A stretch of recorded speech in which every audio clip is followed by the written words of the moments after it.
YSR party ఆవిర్భావం చెంది 15 సంవత్సరాలు పూర్తి చేసుకుని మరొకసారి ప్రజల కోసం ఈ వైఎస్ఆర్ పార్టీ పునరంకితం అవుతుందని తెలియజేస్తూ ఈ దేశ రాష్ట్ర రాజకీయాల్లో వైఎస్ఆర్ పార్టీ ఆవిర్భవించడమే ఒక చారిత్రాత్మకమైనటువంటి ఘట్టం అని చెప్పి కూడా నేను తెలియజేస్తున్నాను. మరి ఆ రోజు కాంగ్రెస్ పార్టీతో విభేదించి జగన్మోహన్ రెడ్డి గారి మీద ఎన్ని ఒత్తిళ్లు ఉన్నప్పటికీ, ఎన్ని ఇబ్బందులు పెట్టినప్పటికీ కూడా ఆ రోజు ఆయన ప్రాంతీయ పార్టీని స్థాపించడం, 2014 శాసనసభ ఎన్నికల్లో పోటీ చేయడం, 2019 శాసనసభ ఎన్నికల్లో మరోసారి పోటీ చేసి 151 సీట్లకు పైగా అధికారం ఒంటి చేత్తో ఆయన అధికారంలోకి తేవడం జరిగిందని కూడా నేను మనవి చేస్తున్నాను. మరి వైఎస్ఆర్ పార్టీ ప్రజల పక్షాన తన గొంతుకును ఎప్పుడూ వినిపిస్తూనే ఉంటుంది, తన గళాన్ని ఎప్పుడూ వినిపిస్తూ ఉంటుంది, ప్రజల పక్షాన ఎప్పుడూ తన పోరాటం చేస్తూనే ఉంటుందని చెప్పి కూడా నేను తెలియజేస్తున్నాను. మరి 9 నెలల్లోనే ఈ యొక్క కూటమి ప్రభుత్వం పూర్తిగా విశ్వాసాన్ని కోల్పోయింది, ప్రజల ఆశలను వమ్ము చేసింది. ఏదైతే చంద్రబాబు నాయుడు గారు చెప్పేటువంటి మరి ఆయన ఎన్నికల మేనిఫెస్టోలో చెప్పినటువంటి హామీలంతా కూడా దొంగలోకి తెక్కి ఈరోజు మరి 9 నెలల్లోనే ఆదరణ కోల్పోయినటువంటి ప్రభుత్వం ఏదైనా ఉంది అంటే తెలుగుదేశం ప్రభుత్వం అని కూడా తెలియజేస్తున్నాం.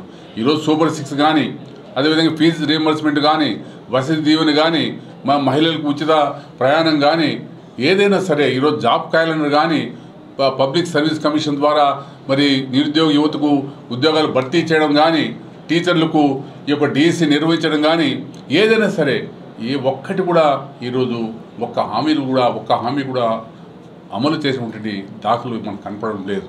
అందుకనే ఇంత త్వరగా ప్రజా విశ్వాసం కోల్పోయిన భారతదేశంలో ఏదైనా పార్టీ ఉందంటే, ప్రభుత్వం ఉందంటే తెలుగుదేశం ప్రభుత్వమే అని కూడా నేను తెలియజేస్తున్నాను. ఏది ఏమైనప్పటికీ కూడా ఈరోజు ప్రతిపక్ష పార్టీగా మేము సమర్థవంతంగా మా బాధ్యత ఏదైతే ఉందో జగన్మోహన్ రెడ్డి గారి నాయకత్వంలో మేము ఖచ్చితంగా నిర్వహిస్తాం. ఈరోజు మరి 15 సంవత్సరాలు ఈ పార్టీ పూర్తి చేసుకున్నది. మరి 14లో ప్రతిపక్ష పార్టీ ఆ రోజు ప్రతిపక్ష పాత్ర నిర్వహించింది.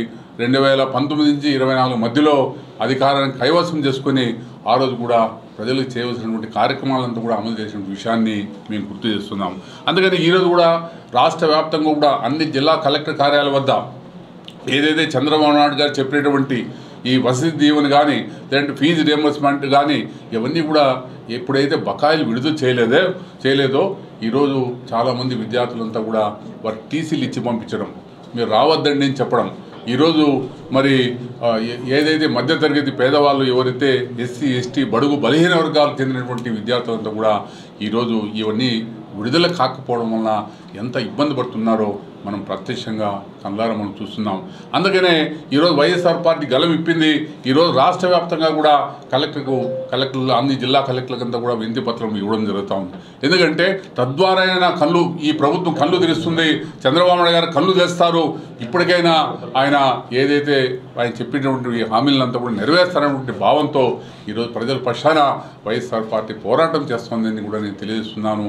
మరి నిరంతరం ఎన్ని అడ్డంకులు ఉన్నప్పుడు కూడా, ఎన్ని పోలీస్ కేసులు పెట్టినప్పుడు కూడా మా వాణిని వినిపించకుండా మా గొంతు నొక్కేదానికి ఎంత ప్రయత్నం చేసినప్పుడు కూడా మేము ఇంకా ఈ 4 సంవత్సరాలు కూడా మరింత ఉత్సాహంతో, మరింత ఉద్వేగంగా మరి ఏదైతే కార్యక్రమాలు చేయాలనో ప్రజల తరపున పోరాటం చేస్తూనే ఉంటాం నిరంతరంగా, నిరాటంకంగా అని చెప్పి నేను తెలియజేస్తూ, అందులో భాగంగానే ఈరోజు కూడా రాయచోట్లో జిల్లా కలెక్టర్ కార్యాలయం దగ్గర ఈరోజు జిల్లా వ్యాప్తంగా కూడా పార్టీ శ్రేణులంతా కూడా, పార్టీ నాయకులంతా కూడా మరి ఉవ్వెత్తున ఈరోజు జిల్లా కేంద్రానికి చేరుకుంటూ ఉన్నారు. ఈరోజు వినతి పత్రం ఇవ్వడం జరుగుతుంది. తక్షణమే ఏదైతే వసతి దీవెన, ఫీజు రీయింబర్స్మెంట్ ఏదైతే ఉన్నాయో బకాయిలన్నీ కూడా తక్షణమే విడుదల చేయాలని చెప్పి డిమాండ్ చేస్తూ ఇప్పుడు జిల్లా కలెక్టర్ గారికి వినతి పత్రం ఇవ్వడం జరుగుతుందని చెప్పి కూడా నేను తమ ద్వారా తెలియజేస్తున్నాను.